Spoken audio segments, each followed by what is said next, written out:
मैं हूँ लैब अब्बासी और आप देख रहे हैं स्पोर्ट्स पर क्रिकेट कैप्सूल्स बाय लैब अब्बासी। अभी तक आपने इस YouTube चैनल को सब्सक्राइब नहीं किया तो क्या करें, जल्दी जल्दी subscribe this YouTube channel, press the bell icon to never miss any video from my side. Let's start off with today's video. आज था पाकिस्तान से साउथ अफ्रीका का थर्ड एंड फाइनल टेस्ट जो जोहान्सबर्ग में खेला जाना था, ठीक है। और थोड़ी सी जोहान्सबर्ग की आप लोगों को हिस्ट्री बताती चलूँ तो ये भी एक बैटिंग पैराडाइज है। लाइकवाइज आप बात करें जो पहले T20s हैं, ये भी एक बैटिंग पैराडाइज पिच थी और इस पे भी हम एक्सपेक्ट कर रहे थे कि पाकिस्तान के बल्लेबाज कुछ करेंगे, और वो कुछ करेंगे के चक्कर में इतना आगे निकल गए कि उन्होंने एक ज्यादती कर दिया। वो क्या ज्यादती है वो मैं आप लोगों को थोड़ा सा आगे जाके बताती हूँ, लेकिन यहाँ पे मैं आपको ये बताती चलूँ कि 283 जो है वो रिसेंटली यहाँ पे इंडिया ने पोस्ट किया था for the loss of only 1 wicket के नुकसान पे जो है उन्होंने 283 पोस्ट किया था। 236 जो है वो यहाँ पे हाईएस्ट चेस्ड टारगेट है। टारगेट की बात करें जो चेस्ड है, ठीक है। तिलक वर्मा ने एक बड़ी ज़बरदस्त सी 120 रन्स की बारी खेली थी यहाँ पे रिसेंटली, और बहुत ज़बरदस्त सा ग्राउंड था ये। I was expecting a good cameo from the Pakistani batsman, लेकिन वही कहते हैं ना कि किस्मत को शायद हमारे हक में थोड़ी सी शर्मनाक हारें ही मंजूर हैं। वो नहीं चाहती कि हम जो है किसी टीम से जीते, और इसीलिए we have been whitewashed, ठीक है। हम सीरीज जो है हमने वाइट वॉश हारी है एक बी टीम से। साउथ अफ्रीका की बी टीम थी ना, ये ए टीम तो नहीं कहा जा सकता, ये बी टीम थी साउथ अफ्रीका की, और बहुत बुरे तरीके से हम यार वाइट वॉश हुए हैं। मतलब एक ऐसी टीम जिसमें बाबर है, रिजवान है, हर स्टार प्लेयर है, वो टीम जो है वो साउथ अफ्रीका के सामने घुटने टेक कर हार गई। और आज का मैच जो है वो बारिश की वजह से क्योंकि नहीं हुआ।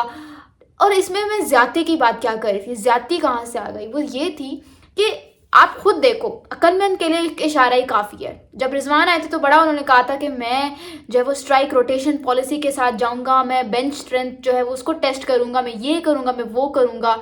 And out of nowhere and all of a sudden ये जो सीनियर्स के लिए एक रेस्टिंग वाली चीज़ थी, ये तो इनके लिए जैसे एक अननोन चीज़ हो गई है। मतलब खुद से तो आपसे रन हो नहीं रहे। पहले दोनों T20 इंटरनेशनल्स में क्या उखाड़ लिया सीनियर बैटर्स ने कि इनसे रन्स खुद तो हो नहीं रहे, सीरीज हार के बैठे हुए। जो आज का फाइनल टेस्ट था वो काइंड ऑफ डेड रबड़ ही था ना, क्योंकि आपको पता है what is the result of the series. तो क्या तुक बनती थी कि इसमें बाबर रिजवान सारे मिलके खेलें, बल्कि जो उस्मान खान था उसको निकाल के आप सलमान अली आगा को ले आए, डिस्पाइट नोइंग द फैक्ट कि भाई सलमान अली आगा की T20 की गेम है ही नहीं। तो फिर उसको इंट्रोड्यूस करवाने का प्लेइंग एक्सरसाइज में क्या मकसद था, ये तो मुझे समझ ही नहीं आई। प्लेइंग एक्सरसाइज वही की वही उन्होंने रखी हुई है, कोई चेंज नहीं की। सिर्फ एक चेंज किया, उस्मान खान को बाहर निकाल के सलमान लियागा द डॉन ब्रेडमैन को अंदर ले आए। और हम एक्सपेक्ट करते यार उमर बिन यूसुफ, आपने उसको पहले दोनों गेम्स नहीं खिलाई, यही वाला गेम खिला दो। नहीं, सीनियर्स ने कहा नहीं ऐसे कैसे, हमने तो माइलस्टोन, हमने तो इसमें रन स्कोर करने हैं। एक डेड रबड़ मैच में हम रन स्कोर करेंगे, फिर हमारे ऊपर एडिट्स बनेंगे, और फिर जितनी भी फैंस की शिकायतें होंगी वो ऑटोमेटिकली ख़त्म हो जाएंगी, क्योंकि यही तो होता है हमारे यहाँ। हमें लड़ना नहीं आता, हमें सिर्फ शिकायत करना, हमें जो एडिट्स बनाने आते हैं और हमारे फैंस एडिट्स में ही खुश हो जाते हैं। हम वही कहते हैं ना, एक इमोशनली ड्रिवन अवाम है, चाहे फिर वो पॉलिटिक्स में हो, किसी पार्टी के पीछे अंधाधुन भागना, या क्रिकेट में हो किसी प्लेयर के पीछे अंधाधुन भागना, सिर्फ यही आता है हमें। तो जाती तो हुई है उमर बिन यूसुफ के साथ, आपने किसी भी यंगस्टर को ढंग से यूज़ नहीं किया। साइम अयूब को आप यूज़ करने पे मजबूर हो गए हो, क्योंकि आपको पता है कि उसने अपनी जो स्लॉट था वो तो पक्का करवा दिया है। साइम अयूब ने अपना स्लॉट पक्का करवा दिया है, ठीक है। वो इतना ज़बरदस्त खेलता है, तो वो वहाँ पे तो आपका कोई बनता ही नहीं है।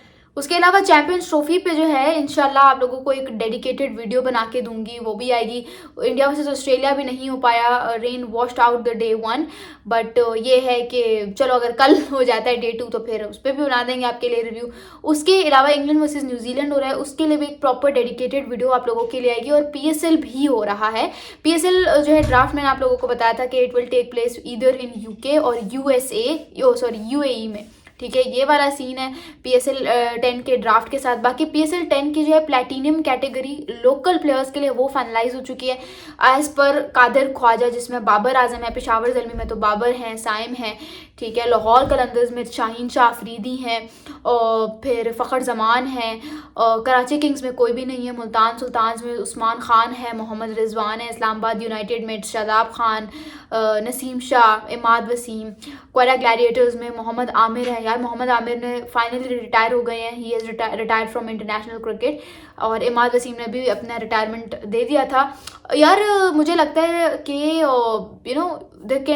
मुझे नहीं लगता कि पाकिस्तान की अब इंटरनेशनल टीम में मोहम्मद आमिर की कोई जगह बनती थी, बिकॉज एक होता है ना कि यार बस एक चीज़ पीछे छोड़ दिया तो पीछे छोड़ दिया, वो फिर उसको बार बार डिस्कस करने से यही होगा कि करंट उस स्लॉट में चीज़ें ख़राब होंगी।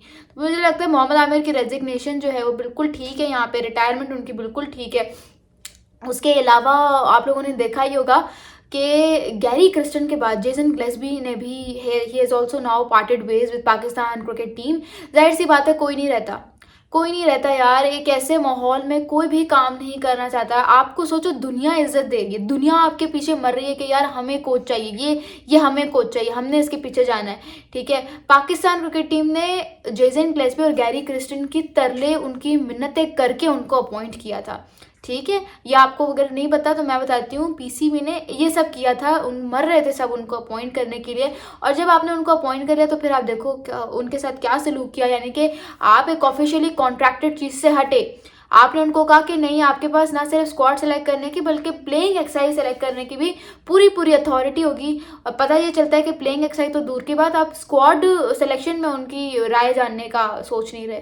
तो जाहिर सी बात है गैरी क्रिस्टन इस मामले में, इस हुलिये में, इस कैटास्ट्रोफिक सिचुएशन में तो रह नहीं सकते थे। तो फिर जेसन ग्लेस्बी ने कहा चलो मैं थोड़ी देर देख लेता हूँ कि मेरे साथ क्या करते हैं। तो फिर उन्होंने देखा कि यार साउथ अफ्रीका के टूर में उनसे भी कोई नेगोशिएशन नहीं की गई, तो फिर उन्होंने कहा मुझे भी यहाँ पे काम नहीं करना। जाहिर सी बात है कौन काम करेगा इतने अनस्टेबल बोर्ड में, अनस्टेबल सिस्टम में, nobody would want to work, और वो भी ऐसे कोचेस जिनकी इतनी ज़्यादा डिमांड है। तो फिर ऐसे ही होगा। अब यहाँ ये है कि चैंपियंस ट्रॉफी के फौरन बाद PCB will seek a new head coach. PCB जो है वो एक नया हेड कोच सीक करेगा, लेकिन अभी तक जो है आकिब जावेद जो है वही वाइट बॉल और रेड बॉल हेड कोच है। रेड बॉल के तो वो टेम्प्रेरी हैं, और वाइट बॉल के भी मुझे जिस तरह के हालात है पाकिस्तान क्रिकेट बोर्ड के, वो चाहे आप परमानेंट भी कह दो वो टेम्प्रेरी होता है। आप लोगों को क्या लगता है मुझे कॉमेंट्स में ज़रूर बताइएगा। Thank you so much. This is Laiba बासी साइनिंग ऑफ।